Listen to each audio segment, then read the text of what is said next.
Today we're going to look at ionic bonding. So if you're watching this video, you've probably heard of ionic bonding and you're looking to know more.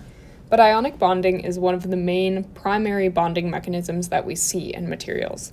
And this is going to be found in materials that generally have a metallic and a non-metallic component or element in them. These two components or elements are often going to come from the extremities of the periodic table. So if this is a very rough sketch of our periodic table, we're kind of going to have one from this side and one from this side. And that's because one is going to give up an electron and one is going to take an electron. So what we know about valence electrons is that one side of the periodic table wants and one side of the periodic table is okay giving up.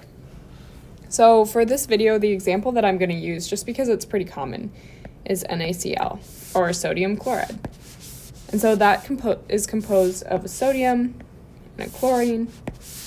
And if we look at what this looks like when the two are together, we have NaCl, and you're often going to see that written as Na plus Cl minus. And we're going to look at why that happens, and that's actually the basis of ionic bonding.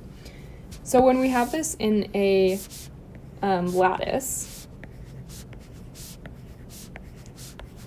we know that it looks something like this. We've got the alternating atoms between sodium and chlorine, and this is often kind of how it's drawn. So we can keep that in mind throughout the remainder of this video. It kind of is going to help make sense as to how everything is shared. So what do we know about metals? We know that metals can give up their electrons pretty easily, and this also contributes to this kind of bonding because that's really convenient for the non-metallic or electron-seeking elements. So what happens is when we look at our sodium and our chlorine a little bit closer, we've got these two here, we know that in their valence shells, chlorine has 7, sodium has 1. And so we can kind of already see what's going to happen here. Sodium is going to give chlorine its electron, and that's going to lead to chlorine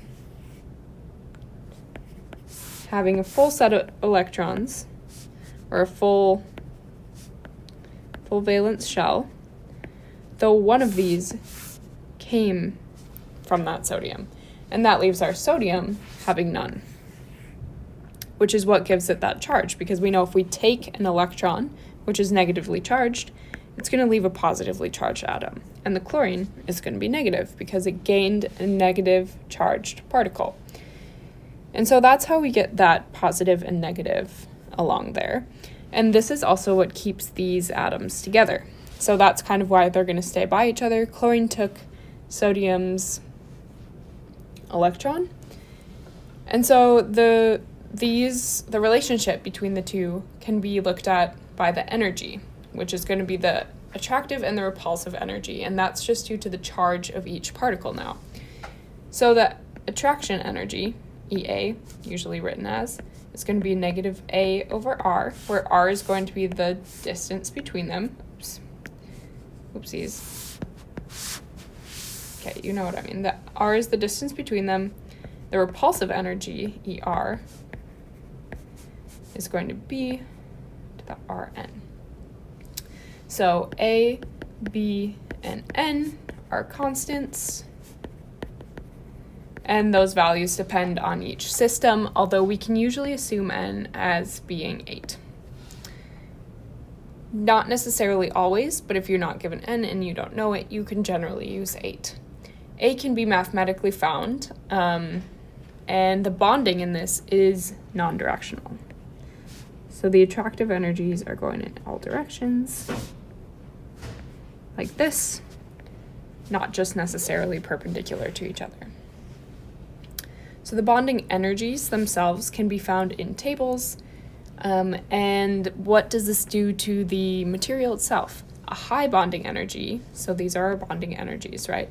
And a high energy, which this will make sense, is going to lead to a high melting temperature of the material because it takes a higher amount of energy to break those atoms apart.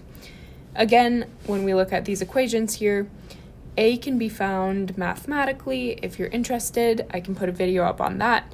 B is a constant. N is also a constant depending on the situation, but we can generally use 8. So check out my other videos if you want to look at a Coulomb's law example, and let me know if you have any questions. Thanks.